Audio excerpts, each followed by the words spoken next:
महाकाय सूर्यकोटि समप्रभ निर्विघ्नं कुरु मे देव सर्वकार्येषु सर्वदा। जब रात होती है तो हम एक दिया जला लेते हैं और उसकी रोशनी में खुद को महफूज समझते हैं, मगर उस रोशनी के परे जो अंधेरा है वो अपने अंदर बहुत सारी कहानियां समेटे हुए है और इन्हीं कहानियों को आपको लेकर आता है रात के अंधेरे में।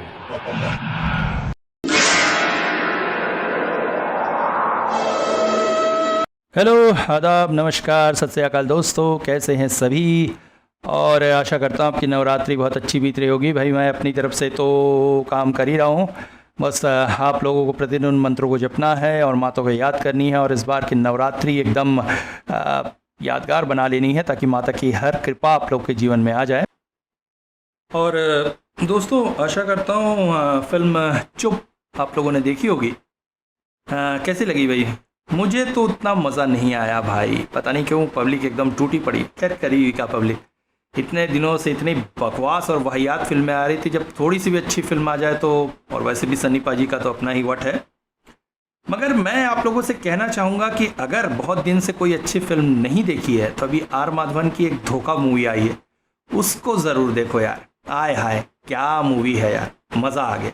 मतलब स्टार्टिंग में थोड़ा सा अजीब लगता है, उसके बाद जो स्टोरी रन लेती है ना बाबू, क्या बताऊं क्या कॉन्सेप्ट है यार। मतलब अगर सस्पेंस फिल्में देखने का आपको शौक है तो इस फिल्म को देखो, सस्पेंस पता चलेगा आपको क्या है। मतलब एक घर है, उसमें एक आतंकवादी घुस गया, एक महिला को किडनैप करके रखा है। उसका पति जो है महिला के बारे में कुछ बता रहा है, महिला उस आतंकवादी को कुछ बता रही।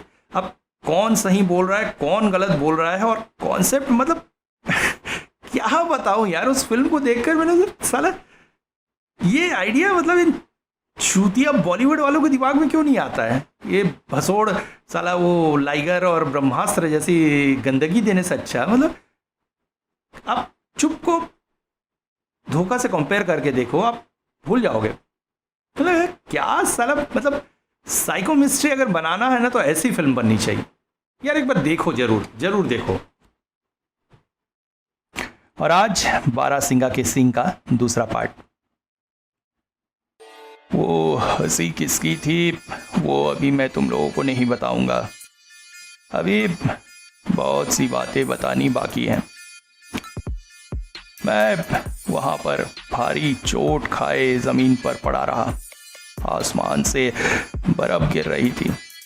भगवान का नाम लेकर किसी तरह से रात बिताता रहा।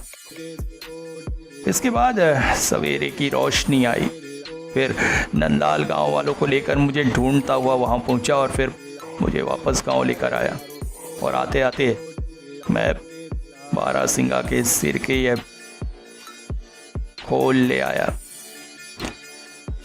गांव पहुंचकर मुझे बेहद संताप था कि मैं इंद्रजीत को नहीं बचा पाया। आज भी है। इसीलिए जब भी मैं इस होल को देखता हूँ मेरा मन कचोट उठता है कि काश मैंने इंद्रजीत को बचा लिया होता किसी तरह। इसीलिए जब तुमने मुझे उसके विषय में पूछा तो मैं थोड़ा सा घबरा उठा था। सुनकर हम दोनों स्तब्ध थे। किशोरी तो आज जैसे मट्टी का गुड्डा बना हुआ था। एक बार भी उसने बीच में रोका टोका नहीं। समझ में आ रहा था आज की कहानी को बड़ी गंभीरता से सुन रहा है। मैंने किशोरी से कहा, किशोरी चलो कहानी तो खत्म हो गई, घर चले। वो भी चौंकते हुए बोला, अरे हाँ बिल्कुल चलते हैं। तभी तारानाथ बोले, कहाँ चलते हैं, अभी कहीं नहीं जाना है, बैठो थोड़ी देर और कहानी का दूसरा हिस्सा तो सुनते जाओ।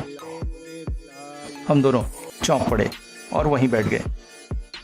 फिर तारानाथ बोले, उससे पहले मैं तुम लोगों को एक चीज़ दिखाता हूँ, रुको। कहकर वो पास के कमरे में चले गए। मैं और किशोरी आपस में बातें करने लगे।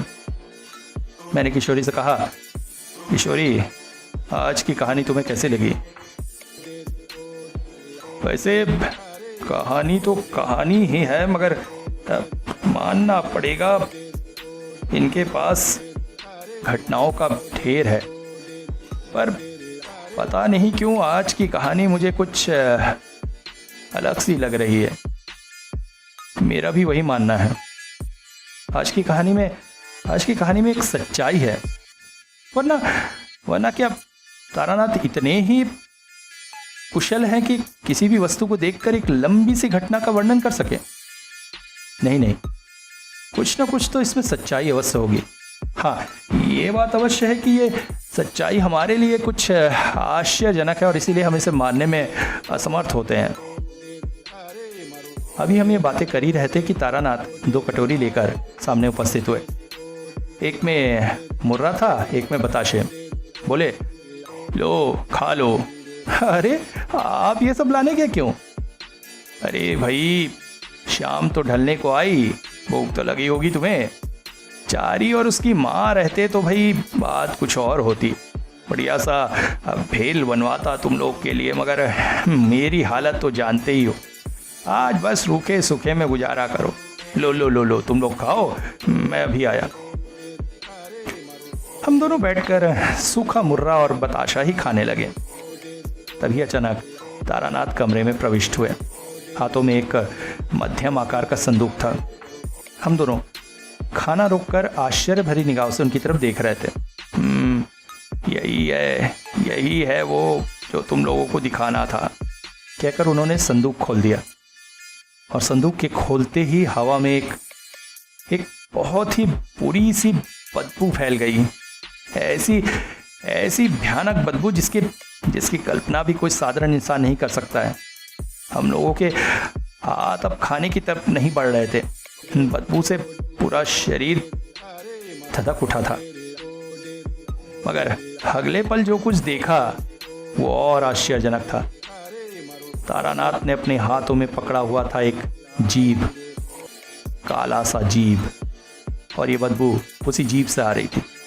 हम दोनों चौंक उठे। मैं बोला, तारानाथ ये क्या जीभ? तभी किशोरी और जोर से चीखा, ओह ये सब क्या पकड़े हुए हैं आप? किस इंसान की जीभ है ये? मेरी माँ बचपन से कहती थी ये तांत्रिक साधुओं के चक्कर में मत पड़ो। इन लोगों के पास ऐसी ऐसी चीजें होती है जो इंसान को बिल्कुल परेशान से कर देती है। किशोरी कुछ इस अंदाज में बोला था कि मुझे लगा कहीं तारानाथ चिढ़ ना जाए, इसलिए मैंने तुरंत ही बात को बदलने के कहा, तारानाथ बताइए ना ये किसकी जीभ है? तारानाथ कुछ शांत स्वर में पहले किशोरी की तरफ देखकर बोले, किशोरी तुम्हारी माँ ने जिसके बारे में बताया है वो तांत्रिक नहीं, उसे अघोरी कहते हैं। अघोरी और तांत्रिक में बहुत अंतर होता है।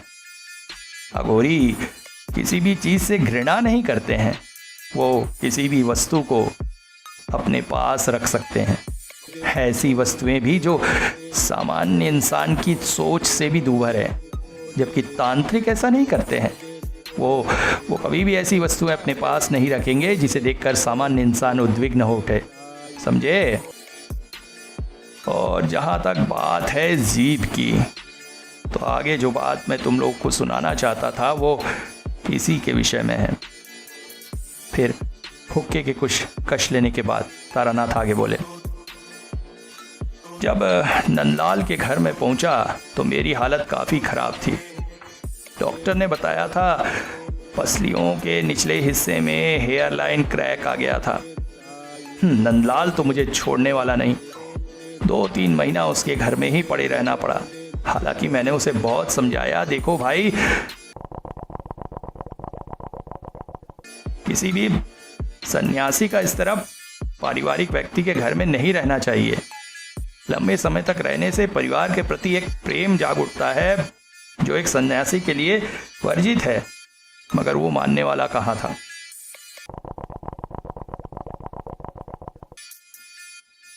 ये बात भी जरूर है कि सन्यासी का मन में प्रेम जागना कोई बुरी बात नहीं है, क्योंकि इस संसार से सन्यास 2 तरह से लिया जा सकता है। एक, परिवार के प्रेम को त्याग कर तो दूसरी तरफ उसी परिवार के प्रति अगाध प्रेम जगाकर, ताकि उस परिवार के उत्थान के लिए वो शक्तियां प्राप्त करे और आगे बढ़े।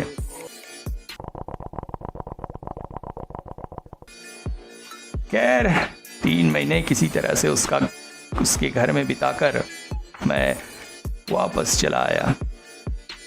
फिर वही जिंदगी। फिर एक दिन मन ने कहा माँ कामाख्या के एक बार और दर्शन करने चाहिए। ऐसा लगा जैसे माँ बुला रही हो। बस फिर क्या था, स्टेशन पहुंच गया। मगर आज वैसा रात का अंधेरा नहीं था, दिन की स्वर्णिम रोशनी फैली हुई थी। मैं स्टेशन पर एक चाय की दुकान के पास बैठकर चाय पी रहा था। ट्रेन आने में अभी काफी देर थी। अचानक मेरे पास एक व्यक्ति आकर बैठा। शरीर से सुपुरुष, वरिष्ठ, लंबा चौड़ा।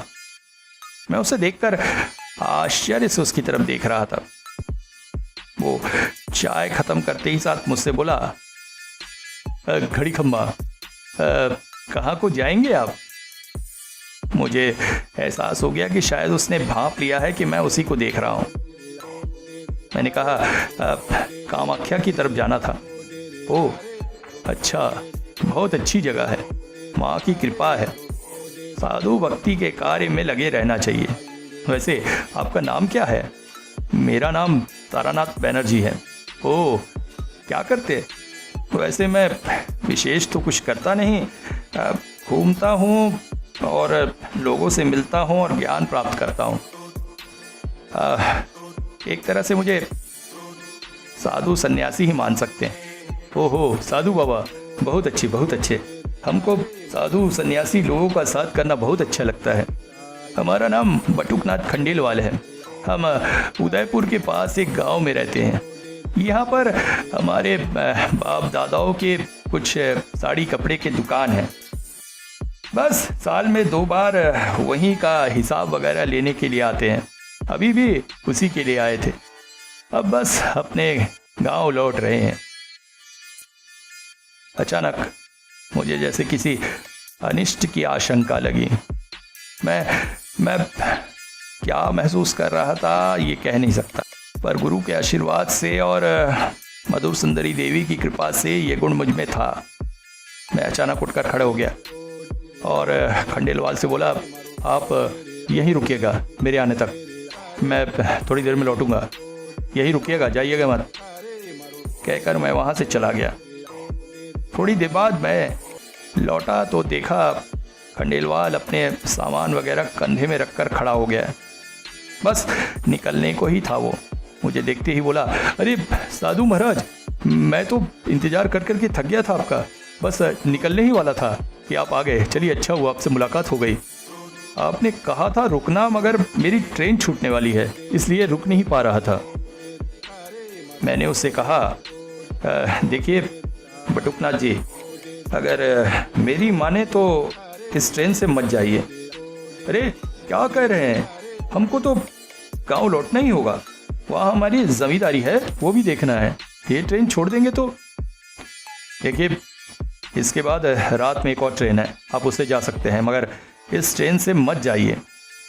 उनके चेहरे पर गुस्से और खींच के भाव थे, मगर शायद कोई बात थी जिस वजह से वो मेरा कहना भी अमान्य नहीं करना चाह रहे थे।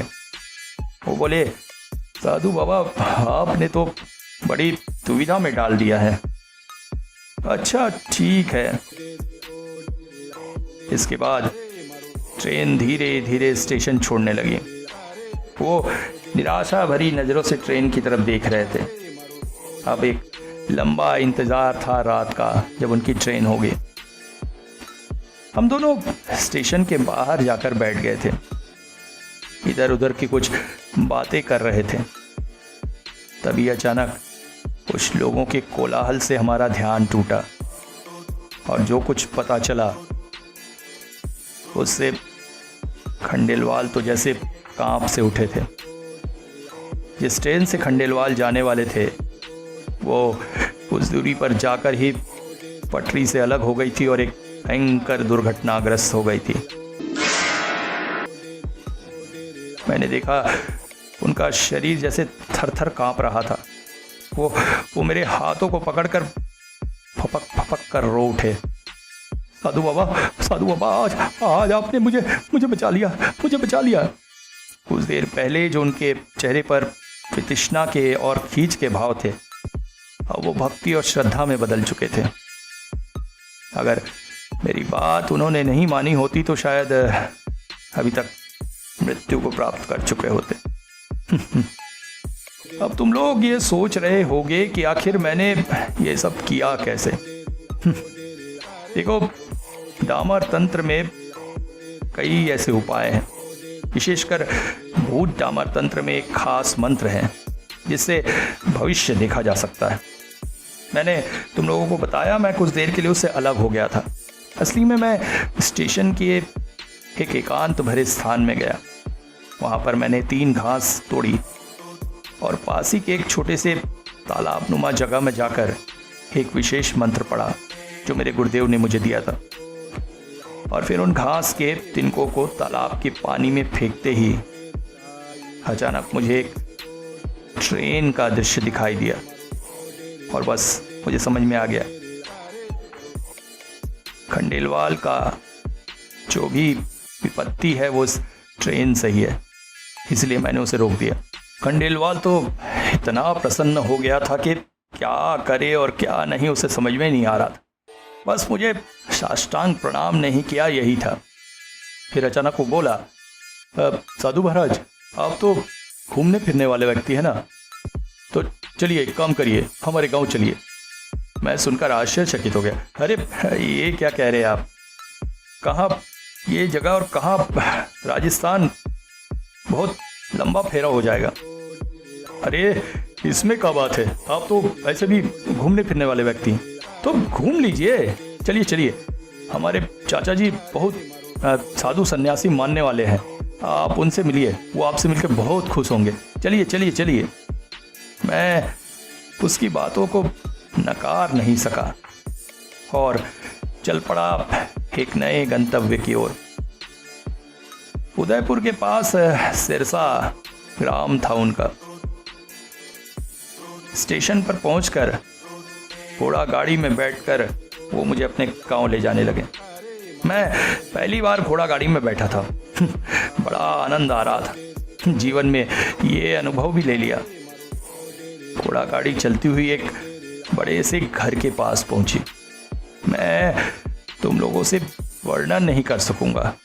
शहरों में तुमने बड़े बड़े घर देखे होंगे, मगर ये घर किसी राजमहल से कम न था। खंडेलवाल ने अब तक अपने बारे में जो कुछ भी बताया था उसका कई गुना ज्यादा उनका जीवन था। बस ये समझ लो कि 3 मंजिला राजमहल में पहुंच गया था मैं। जैसे ही मुख्य द्वार के पास पहुंचा तो मुख्य द्वार की भव्यता देखकर तो मैं आश्चर्यचकित रह गया। अंदर पहुंचकर सब लोग मुझे आश्चर्य से देख रहे थे। फिर जब उन्होंने मेरे बारे में बताया तो सभी प्रसन्न हो उठे और बड़ी ही खातिरदारी के साथ मुझे अंदर ले जाया गया। खंडेलवाल की बीवी और उनके घर के लोग मुझसे बहुत स्नेह करने लगे। घर के अंदर पहुंचकर तो मेरी आंखें जैसे फटी की फटी रह गई। चारों तरफ ऐसे भव्य कारीगरी युक्त घर मैंने आज तक नहीं देखा था। फिर वो मुझे ऊपर लेकर गए। उनके चाचा जी मुझसे मिलना चाहते थे। पहली मंजिल पर पहुंचकर मैंने देखा वहां पर एक बड़ा सा गलियारा था। गलियारे के अंतिम कोने पे चाचा जी का कमरा था। सीढ़ियों से चढ़ते ही साथ एक अत्यंत सुंदर फव्वारा लगा हुआ था। फव्वारे के ऊपरी छोर पर एक लंबा सा लोहे का डंडा था। फव्वारे की शोभा देखकर भी मैं आश्चर्यचकित हो गया। फिर अंतिम उस कमरे पर पहुंचे। कमरे के अंदर किताबों का अंबार लगा था। चारों तरफ किताबें ही किताबें और बीच में आराम कुर्सी पर एक वृद्ध बैठे हुए थे। मुझे देखकर ही हाथ जोड़कर उठ खड़े हुए। पता चला चाचा जी को पढ़ने का बहुत शौक था। एक समय कलकत्ता जाकर उन्होंने अपना व्यापार संभाला था और वहीं पर किताबों को अपना मित्र बना लिया। आज वृद्धावस्था में पहुंचकर किताबें ही उनकी सबसे अच्छी दोस्त हैं और ज्ञान प्राप्त करने की ललक उनके जीवन का सबसे प्रमुख साधन। इसके बाद मैं कुछ दिनों तक वहीं रहा और वहीं रहते हुए उनके चाचा जी से बहुत सी ज्ञान की बातें सीखी। हालांकि उन लोगों का जीवन जितना समृद्ध था, उसके मुकाबले चाचा जी अपना वैसा जीवन जीते ही नहीं थे। वो अत्यंत साधारण जीवन जीते थे, जहां सिर्फ ज्ञान प्राप्त करना ही उनके जीवन का लक्ष्य था। मैं रोज घंटों उनके साथ बिताता था, मगर आज मैं जल्दी अपने कमरे में आके सो गया था। चाचा जी की तबीयत कुछ खराब थी, इस वजह से अब मेरे साथ ज़्यादा बात नहीं किया उस दिन उन्होंने। रात में जब गहरी नींद में था, तब अचानक कुछ कोलाहल सा सुनाई दिया। मैं चौंक उठा। ध्यान से सुना तो रोने की आवाज थी। क्या मैं बता दूं, मुझे घर की तीसरी मंजिल में अतिथि कक्ष में रखा गया था। जब रोने की आवाज स्पष्ट हुई, मेरे मन में एक प्रश्न जागा। ओह, कहीं चाचा जी रात में उन्हें तेज बुखार था। मैं जल्दी से कुर्ता पहनकर कमरे से बाहर निकला और नीचे आया। नीचे आते आते मैंने कुछ लोगों की भीड़ देखी। रोने पीटने की आवाज वहीं से आ रही थी। मैं चौंक पड़ा। मतलब चाचा जी को कुछ नहीं हुआ है, तो फिर हुआ क्या है? ये सोचकर मैं तेज कदमों से लोगों को हटाकर जब आगे बढ़ा, तो सामने का दृश्य अत्यंत हृदय विदारक था। फव्वारे के उस निकले हुए लोहे के ऊपर एक इंसानी शरीर आधमुंदा पड़ा था, जिसकी गर्दन नहीं थी। मैं चौंक पड़ा और जब नीचे की तरफ देखा, तो फव्वारे के पानी में गर्दन तैर रही थी और ये गर्दन किसी और की नहीं अपितु बटुकेश्वर खंडेलवाल की थी।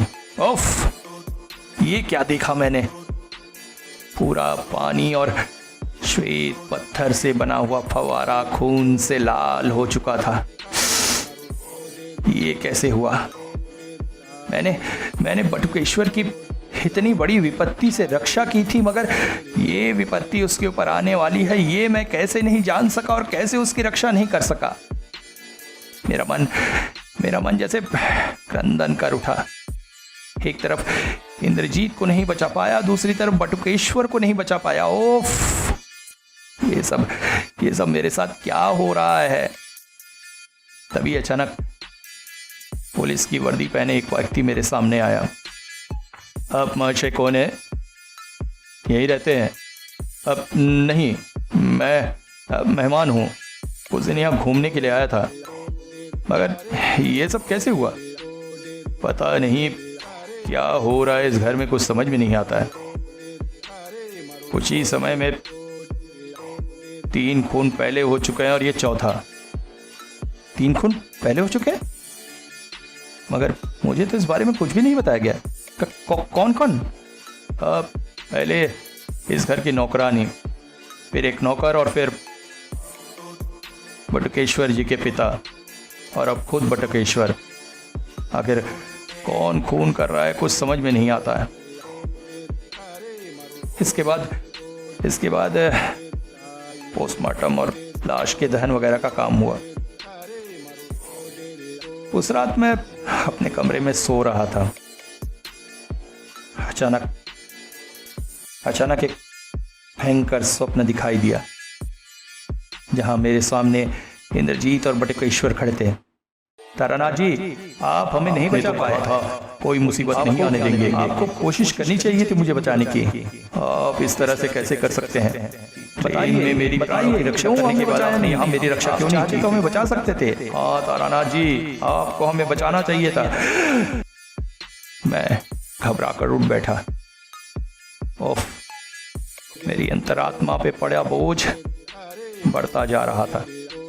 मुझे समझ में नहीं आ रहा था आखिर मेरे साथ ये सब क्या हो रहा है। अब रात में नींद नहीं आएगी, मुझे समझ में आ गया था। यहाँ पर दिन में यहाँ तेज गर्मी होती है, रात में काफी ठंड होती है। पास ही की खिड़की खुली थी, यहाँ से पश्चिम की ठंडी हवा आ रही थी। मैं खिड़की के पास जाकर अपना शरीर खिड़की के जंगलों से टिकाकर शरीर को उन ठंडी हवाओं के हवाले कर दिया। वैसे भी मुझे जो छटपटाहट लग रही थी वो इस ठंडक से ही मिट सकती थी। और तभी मेरी नजर पड़ी घर के पीछे के उस बड़े दरवाजे पर, जहां से निकलकर कोई बाहर जा रहा था। अगली सुबह उठकर मैं उधर गया तो पता चला उधर घर के माली का घर है। माली वृद्ध व्यक्ति था। मैं उसके पास जाकर बोला, बाबा कल रात को आप कहीं गए थे क्या? वो खांसता हुआ बोला, मैं? अरे नहीं उम्र हो गई है मेरी, मैं तो रात में जल्दी सो जाता हूँ, मैं कहाँ जाऊंगा। तो फिर कौन गया होगा? मुझे नहीं पता। मगर आप क्यों पूछ रहे हैं साधु बाबा? नहीं, बस ऐसे ही। अच्छा, आप यहाँ कितने सालों से काम करते हैं? ओह, मैं यही कोई 20-21 सालों से। अच्छा, इस बीच कोई अद्भुत घटना घटी है क्या? अद्भुत घटना? नहीं साधु बाबा, उसको भयानक घटना बोलते हैं, भयानक। पहले वो रसोइया बेला मरी जहर खाकर। फिर जंगल में दीनू की लाश मिली और फिर मृत्यु हुई छोटे साहब की। और कल तो नहीं, अभी की बात नहीं, इससे पहले कुछ हुआ है? नहीं। आप बिल्कुल ठीक कह रहे हैं? हाँ बाबा, मैं एकदम ठीक कह रहा हूँ, कुछ नहीं हुआ है, कुछ नहीं। अचानक मुझे उस आदमी की आवाज में भय और चिंता मिश्रित रूप मिला और उसके साथ साथ वो मुझे अपनी कही बातों का विश्वास भी कराना चाह रहा था। मैंने कहा, देखिए, मैं जानता हूँ आप झूठ बोल रहे हैं, मगर विश्वास करिए, मेरा सब कुछ जानना बहुत जरूरी है, बता दीजिए। बड़े साहब ने मेरे को पाला पोसा है, मैं कुछ नहीं बता सकता। आप जाइए, आप दया करके जाइए। इस बात को उन्होंने थोड़े ऊंचे स्वर में ही कहा था। उत्तर तो मैं जान कर रहूंगा, उत्तर मुझे जानना है और किसी भी तरह से मैं उसे खोज लूंगा, मगर वो रास्ता आपके लिए ठीक नहीं रहेगा। कृपा करके बताइए। मेरी तरफ कुछ देर देखते रहने के बाद उन्होंने सारी घटना बतानी शुरू की। मैं इस घर में बहुत समय से काम करता हूँ। इस घर में कुछ ऐसे राज हैं जिसे यहाँ के अमीरों ने सिर्फ अपने स्वार्थ के लिए दबा कर रखा है। कुछ गुप्त राज। कैसे राज? यहाँ के साहब ने 27 साल की उम्र में शादी की। साहब की पत्नी अंबाला देवी साक्षात देवी थी। मनुष्यों के दुख कष्ट उनसे देखे नहीं जाते थे। मैं भी एक सड़क का भिखारी था। मुझे भूख प्यास से तड़पता देखकर उन्होंने यहाँ पनाह दी, माली का काम दिया। इस गांव को अपनी संतान की तरह प्यार करती थी वो। मगर भाग्य का परिहास देखिए, जो गांव को संतान सा प्यार करती थी, उनके अपने भाग्य में संतान नहीं था। संतान सुख नहीं मिला। हाँ, उनका कोई संतान तो नहीं है। मैं जहाँ तक जानता हूँ बड़े साहब के बचपन में एक यौन रोग हुआ था, जिसके चलते वो संतान उत्पन्न करने की क्षमता खो दिए थे, मगर घर के लोगों ने अपनी याददाश्त से इस घटना को मिटा दिया था। मगर सच क्या छुपा रहता है। फिर गांव में बात फैलने लगी, आसपास के गांव तक फैल गई। तब बड़े जमींदार साहब अपने बेटे को कलकत्ता भेज दिए व्यापार के नाम से, और वहां पर उन्होंने दूसरी शादी की एक गरीब के लड़की से। असली में गरीब के पेट में बस पैसा भर दो सब कुछ हो जाता है, इसलिए उन्होंने अपनी बेटी उन्हें दे दी। ये बात सिर्फ नहीं जानती थी हमारी बड़ी मालकिन। बात बोलते बोलते वृद्ध की आंखों में भरा आंसू वो पोंछने लगे। मैंने कहा, फिर क्या हुआ? कुछ देर खांस लेके फिर वो बोले, मगर सब कुछ ठीक ठाक ही चल रहा था कि बड़ी मालकिन अपने को दोषी मानने लगी संतान न होने के लिए। असली में हमारे समाज में तो पुरुष का दोष कोई देखता नहीं है, सारी बातों के लिए नारी को ही दोषित किया जाता है। और तभी बड़ी मालकिन को ये बात पता चली यहाँ के पुरोहित के द्वारा। गुस्से, विश्वासघातकता और क्रोध से भर उठी थी वो, और उसके साथ साथ पुरोहित और उनके बीच एक दोस्ती सा रिश्ता जन्म गया। मैंने खुद देखा था उनकी इस दोस्ती के रिश्ते को। ऐसी दोस्ती जिसमें कोई चाहत या पाने की कोई लालसा नहीं है। मगर ऐसे रिश्तों को समाज कहाँ मान्यता देता है? वो तो हर बात में बस पाप खोजता है। जब सब लोगों को ये बात पता चली तो बड़े साहब के पिता ने पुरोहित को गांव के सामने ही अपमानित किया था और तिरस्कार कर दिया था गांव से। उसके कुछ हफ्ते बाद ही बड़ी मालकिन भी मर गई। सबकी नज़रों में मौत सामान्य होने पर भी मैं जानता हूँ वो सामान्य मौत नहीं थी, वो असल में खून था, और खून कराया था बड़े साहब ने।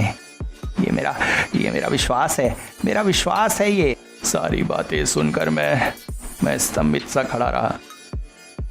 हार जाने से भी ज़्यादा दुखदाई होता है अपने किसी विश्वास पर आघात लगना और उसका टूट जाना। उस समय मेरे विश्वास पर वो आघात था। मैंने उससे पूछा, अच्छा आपका विश्वास तो छूटा भी हो सकता है ना? क्योंकि जहाँ तक मैंने जमींदार को जाना है। साधु बाबा, मैं विश्वास इसलिए कह रहा हूँ कि मेरे हाथों में कोई प्रमाण नहीं है। मैंने खुद देखा है जमींदार को बड़ी मालकिन के ऊपर हाथ उठाते हुए।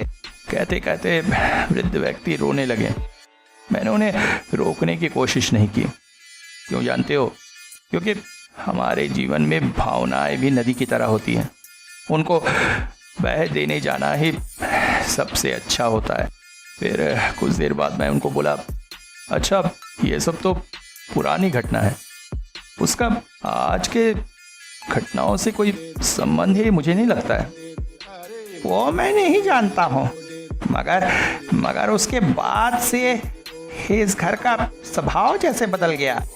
अच्छा, समझा। अच्छा, कल रात को इस रास्ते से कौन गया और कहाँ गया? इधर क्या कुछ है? बाबा, इस रास्ते से तो कुछ नहीं है। आगे जाएंगे तो जंगल है, फिर हमारे गांव का शमशान है, और बाईं तरफ जाने पर पथरीली भूमि और रेत के अलावा कुछ भी नहीं है। और कुछ है ये तो मैं नहीं जानता।